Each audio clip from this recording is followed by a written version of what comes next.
Weed helped me, bro. I'm sure it did. Gets a lot of people help. Hey guys, welcome back to Tell Your Story. My name is Nason, and tonight we're having a fun discussion. Seems to me that there is a little bit of a funny rumor that's running around my neck of the woods, and it goes something like this. There are people out there that believe that if you're an addict who does one drug, well, you can stay sober even while you're doing another drug. So listen, even as a disclaimer, let me let you know that everyone has a different story when it comes to getting sober. But on this channel, remember, we talk about what works, not what's fair. Okay, I think you got the idea now. Now, personally, I claim to be an alcoholic.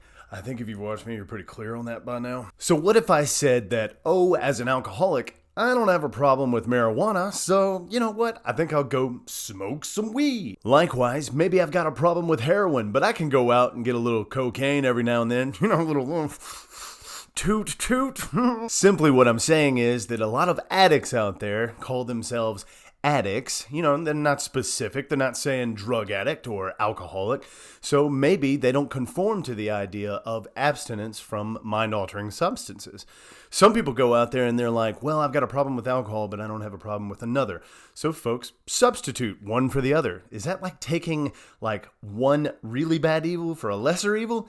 I'm not really sure. Now, if you subscribe to my form of sobriety, that's a little different than what we're talking about. And if we're going to make an informed decision, we got to get to the heart of the issue. And I hate repeating myself, but for some of you guys, well, you know. When I ask Google what the definition of sobriety is, they say, sobriety is the condition of not having any measurable levels or effects from alcohol or drugs. Whew. Sobriety is also considered to be the natural state of a human being at birth. A person in a state of sobriety is considered sober. In short, what that's saying to me is that if you put anything into your body that is mind-altering, then you are not in a state of recovery. And let me tell you something, if you subscribe to this idea that you can go out there and do something other than your problem drug, that's a really dangerous thing to decide for yourself because you're acting in self-will at this point. And just to think that you couldn't control one, but maybe you can control another, that's dumb. Real dumb. Now, because this was such an interesting question, I decided to go to Facebook like I usually do.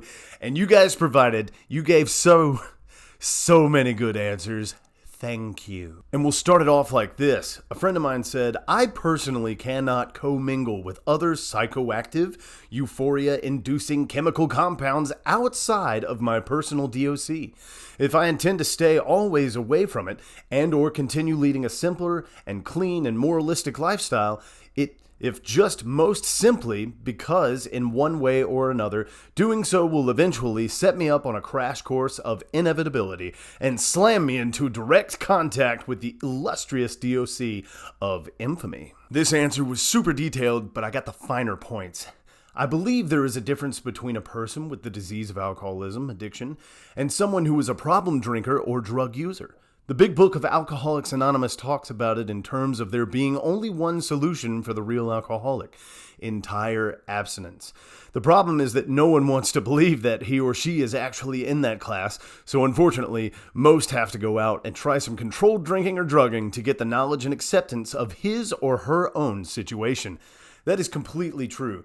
People, I am under the firm belief that if you think that you can go out and drink some more, by golly, go do it. Check this one out. A friend said, as a teetotaler?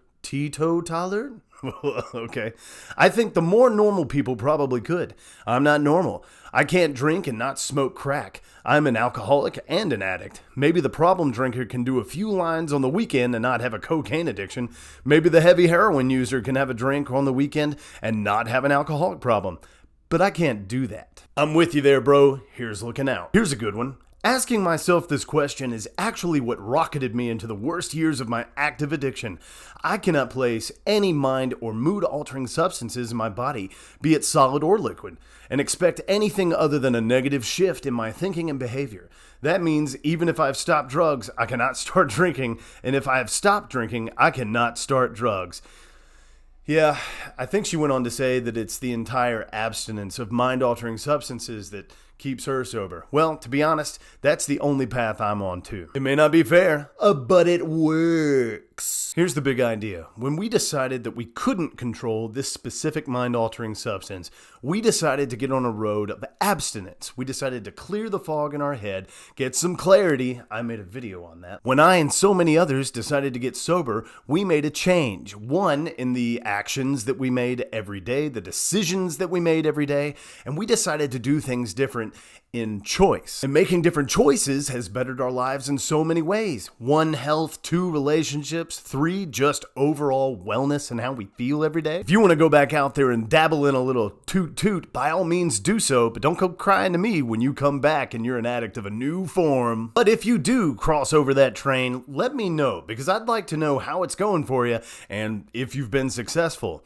Anyway, that's all I've got for tonight. Leave a like down below and I'll see you in the next one. Peace.